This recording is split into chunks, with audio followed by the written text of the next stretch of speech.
Ano nga ba ang dahilan kung bakit nagpakalbo ang actress na si Riza Senon? Si Riza Senon ay isang kilalang aktres, modelo at dancer sa Pilipinas.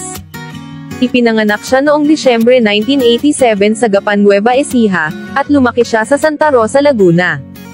Ang mga magulang ni Riza Senon ay sina Ricky Senon at Merly Senon. Sa mga tala, hindi bukas ang impormasyon kung saan siya nag-aral, ngunit nakilala si Riza Senon sa showbiz nang manalo siya sa reality talent search na Starstruck ng GMA Network noong 2004. Kung saan siya ay pinarangalan bilang Ultimate Female Survivor. Ang kanyang tagumpay sa Starstruck ang nagsilbing simula ng kanyang karera sa showbiz, at mula noon ay napabilang siya sa iba't ibang teleserye, pelikula at iba pang proyekto. Dahil sa husay at galing ni Riza sa pag-arte ay nakilala ito ng maraming tao at sinubaybayan ang kanyang buhay. Katunayan maraming kalalakihan ang humahanga sa kanya, kung kaya't nagkaroon ito ng iba't ibang manliligaw. Dahil sa kakaibang ganda naman ni Riza ay hindi maiaalis na mayayaman at kilalang tao ang manliligaw dito. Nakilala at nanligaw naman si Miguel Antonio kay Riza Senon noong 2018 at sinagot niya ito. Naging publiko ang kanilang relasyon kahit hindi ito artista, ngunit alam mo ba na ang partner ni Riza Senon na si Miguel Antonio Cruz, ay isang cinematographer at mayamang personalidad. Hindi pa sila kasal, ngunit mayroon silang isang anak na lalaki na ipinanganak noong Oktubre 2020.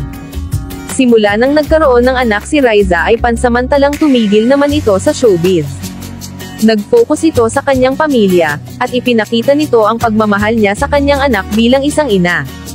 Ngunit ang buhay ni Riza ay nanatiling updated sa mga netizens at kanyang tagahanga. Patuloy itong gumagawa ng mga nakakatuwang vlog upang i-share ito sa kanyang mga tagahanga.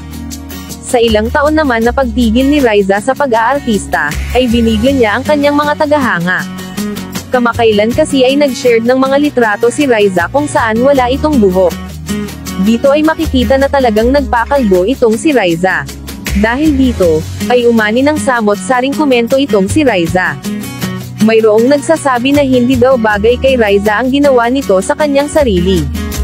Mayroon namang ilan na nagkomento kung saan sinabi na mas lumitaw daw ang tunay na kagandahan ni Riza sa new look nito. Samantalang ayon kay Riza na ang dahilan ng kanyang pagpapakalbo ay dahil sa kanyang upcoming movie. Ang sinabi namang movie ay inaabangan ngayon ng marami. Marami naman ang nagbigay ng mga negatibong komento para kay Riza, dahil ayon sa kanila na bakit nagpakalbo pa si Riza gayong sa pelikula lamang naman pala ang dahilan nito. May ilan namang sumuporta sa actress dahil ayon sa kanila na talagang ibibigay lahat ng actress pagdating sa kanyang pag-arte.